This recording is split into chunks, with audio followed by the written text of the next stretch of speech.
What's up, guys? Adabark here, and today we are talking about loot. Now, with Tomb of Sargeras coming out relatively soon, the next few weeks, maybe you are looking as a raid, as a guild leader, to adjust, to tweak, to change the way you distribute loot, or maybe you are looking to form a group, form a guild, form something, and you need to figure out what loot would work best for your setup. Now, the reason why we're talking about this is because I received a message from one of you guys, one of my viewers. Side note, I love when you guys send me messages asking questions. Please do this more. Now, I received a message from a viewer by the name of Anthony T. And he sent me this quite long message on a video that I posted last week. And he said this. He said, I've always had an issue with loot distribution in guilds that I've personally GM'd or raid led or just been a part of, whether it be DKP, loot council, master loot, main spec over all spec roles. It's always like someone feels shafted or they'll bring up, well, I didn't get the item because they're friends. I've always felt like when I'm in a leadership position, I have to be careful making friends and keep a close eye on cliques I'm a part of, so that in the eyes of the raiders, I can more fairly distribute loot. I like the addition of personal loot in the game, but it has a high chance of wasting gear, especially in Legion, since people can use gear 10 item levels lower and not need that 920 Titan Forge proc, but cannot trade it to someone else. Or tier gear drops and not being able to trade it cross-class since it's already rolled on.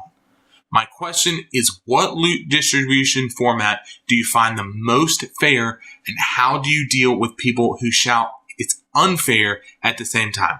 So, Anthony, I will answer your question to the best of my ability. Like I said, for the rest of you guys, please, if you have any questions, I love doing this probably more than any other piece of content on this channel because it gives me a chance to interact with you guys, to answer questions, to answer situational questions. And we're going to talk about that here in a second. But it gives me a chance to answer questions that truly matter to you guys based on my experience as a raid, as a guild leader.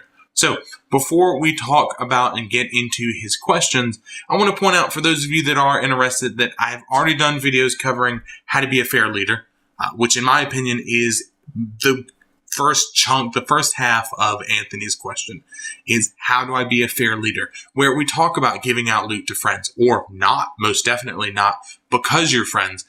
And then we talk about how to avoid that I feel shafted mentality.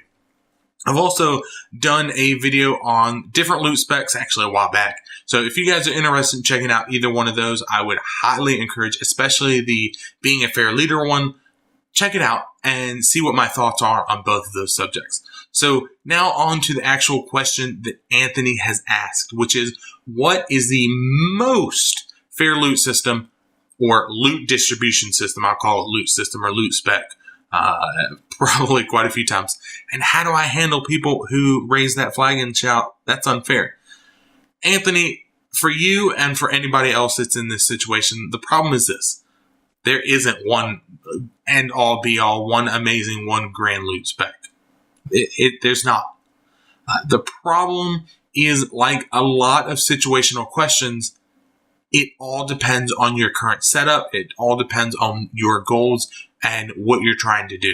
So what I mean by this is, as you go up in difficulty or seriousness, there needs to be a tighter control over loot being given out and a more clear definition of who is getting what loot and why. So what do I mean by seriousness? Obviously difficulty, LFR, normal, heroic, mythic, etc., etc. We already know that. Seriousness. Are you in a guild that is okay if your raid doesn't form this week?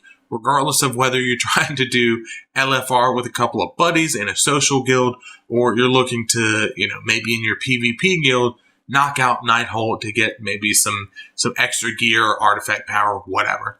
Doesn't matter. How serious are you about it?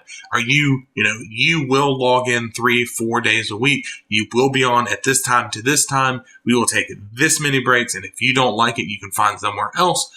What is your mentality behind progression? That is what I mean by seriousness. Now, with that being said, what I want to do is I want to look at some various loot specs and loot distribution systems, and actually the ones that Anthony mentions. And I want to talk about situations where they would and would not work. So we're going to try to knock this out fairly quickly because it's, well, Anthony, you gave me a big list here. So personal loot is fire and forget. You enable it. Once a boss dies, people either do or do not get loot. It minimizes slowdown, which is great because you aren't divvying out the loot. No one is. You can continue killing stuff. And it avoids people feeling screwed over by loot, especially by another person, because the game client itself handles the loot. No human interaction is involved. Kill a boss, you get loot or you don't get loot. The downside to this is that it's random and there's no reward for properly handling mechanics. There's no reward for showing up to the raid on time. There's no reward for being a consistent or long-term member of your group or your guild. You could suck at mechanics. You could do low DPS. You could have just shown up after taking a break for several weeks tonight. You could be the new guy and get loot over people that are the complete opposite of you. And that, for a lot of people, is a problem. Now, besides the obvious LFR, besides the obvious pugs, if your guild is not serious about raiding, like I said, maybe you are okay with missing, if nobody logs in, or you run a PvP or a social guild, and there's just every once in a while you try to do normal night hold, and you're okay with the gear being given to people regardless of who it is. If you're okay with that, personal loot's perfectly fine. There's nothing wrong with it. Now, I did mention that when you are in a pug, and remember this, if you are in a guild group and you pull in, I don't remember what the number is, but if you pull in a certain number of pugs, I think your guild group has to be like 75% your group, or it automatically changes to pug, or to personal loot rather. So keep that in mind. Not a bad system. Not a great system. Really affords you no control over loot. DKP, you are rewarded points based on things. Killing bosses, donating things, showing up on time, whatever. Really, this is an archaic system. Truth be told, and you guys correct me if I'm wrong here, I don't think this is used really at all. I'm sure there are guild groups, there are raids out there that are using it. Not a lot of them. The way it works is that you as a player either buy or bet on gear based on, that DKP. I have so much DKP, I will bet it, I will, spend it, whatever the system is in place. Good things about this system, it is great for rewarding consistent players and gives you, the player, an easy way to kind of know where you stand. I know how much DKP I have based on, how long I've been in the guild and what everybody else has. I know how much loot and when and where I'm going to get loot. The problem is it's a lot of paperwork. It's administrative hell. It means that one person has to keep up with everything. And if they are in the least bit untrustworthy, problems will quickly arise. It also means that unless there's some type of periodic rest, long-term members are going to have so much more DKP, like an insurmountable amount compared to the new guys, which means that the new guys aren't going to get loot, and they're going to feel shafted, and they're going to feel screwed over, and they're not going to like it, and they're going to fuss. So if you are going to use this system, you need to set up some type of inflation reset. Maybe once every raid tier, maybe once every month. Whatever you set up, it doesn't matter as long as it's consistent. That avoids inflation so that the new guys get a chance at gear too. Now, this system, it can work. Really, any group. It doesn't matter how serious. Probably not the very least serious folks are going to worry about it. But it could work. But it has to have some type of inflation reset. Otherwise, it will not work in the long run. So, like I said, probably not really used that much. If it is, you guys let me know. Now, Mooster, that's not even a word. Mooster Loot or Loot Council, and Anthony, you combine these together. You split them apart rather. I'm going to combine them together Probably this is where you're going to see the majority of the time, and for good reason. Predetermined rules are set up, show up on time, do this, do that. My group, my guild, I have a rule set in place where you are required as a raider, if you want to be eligible for loot, obviously show up on time, attitude, all that jazz. You have to do at least one Mythic plus 10 every week. It's free gear, it's free artifact power. It means that you're trying to push your character a little bit. It's not that hard. We raid 2 days a week. You have 5 days to do one Mythic plus 10. We're raiding Heroic Nighthold and clearing it in an hour. We're it's not a problem. It can be done. So this, like I said, is a system that you're going to probably see the majority of the time.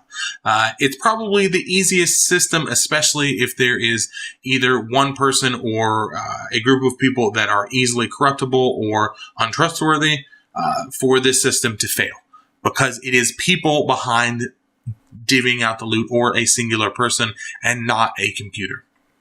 This system also, though, guarantees that the people that should be getting the loot based on the pre-set up loot rules are going to be getting said loot.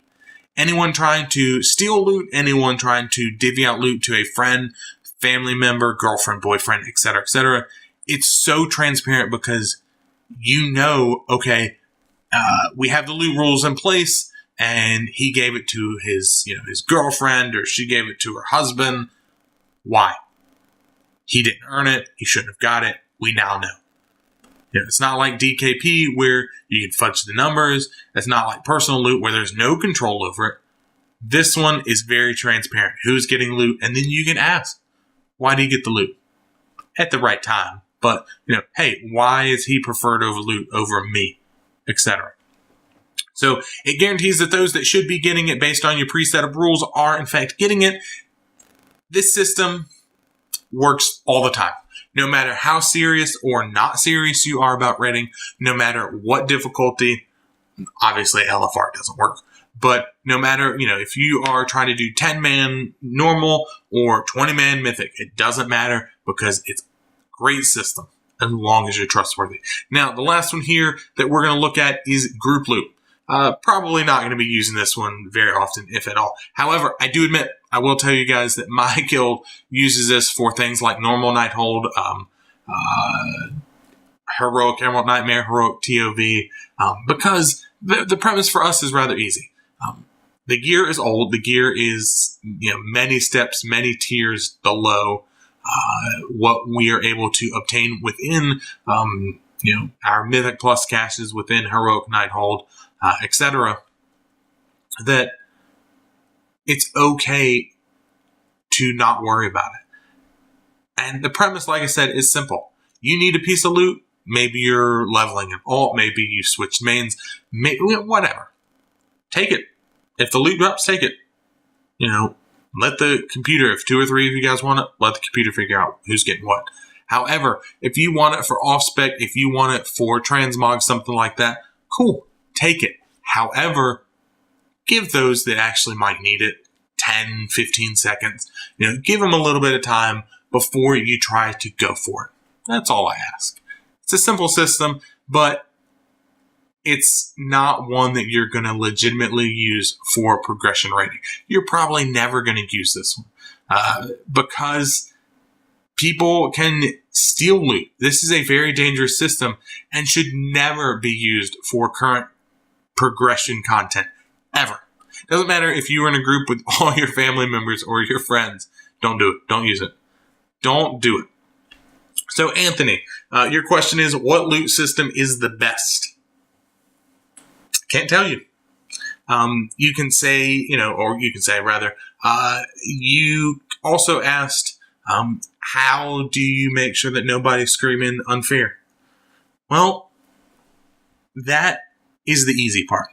The more human control you have over loot, the more likely someone, justified or not, is going to complain that loot was not being handled properly, loot was not given to the right person, etc. I've talked about that in several of my videos. The less control you have, the more likely someone that doesn't deserve, has not earned the loot is going to get that said loot.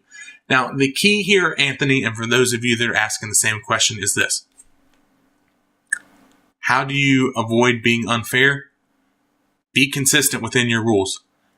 If you want to use DKP, set up your rule set. Put it on your website. Put it in Discord. Tell it to every new player. Here are the rules. You have to do X, Y, and Z if you want loot, whatever it might be. And then be consistent about it. It doesn't matter the system. Some are better than others based on the difficulty, based on how serious you are about raiding. But be consistent. The rules are set up so that if you want loot, here's the deal. Here's what you have to do. If you follow that, you have a chance at loot. If you don't follow that, you don't have a chance at loot. Do not make exceptions, ever. It does not matter, it's a new person and they're really good, but, we want to gear them up so that they don't leave us. No, you don't do that. You don't give exceptions, because what happens when somebody wants an item that's given to that new guy because you want him to stay, but they really need that item too? Who gets the item? And then there's when the flag of that's unfair is going to be raised by someone. So consistency negates people bitching that it's not fair. People are going to complain.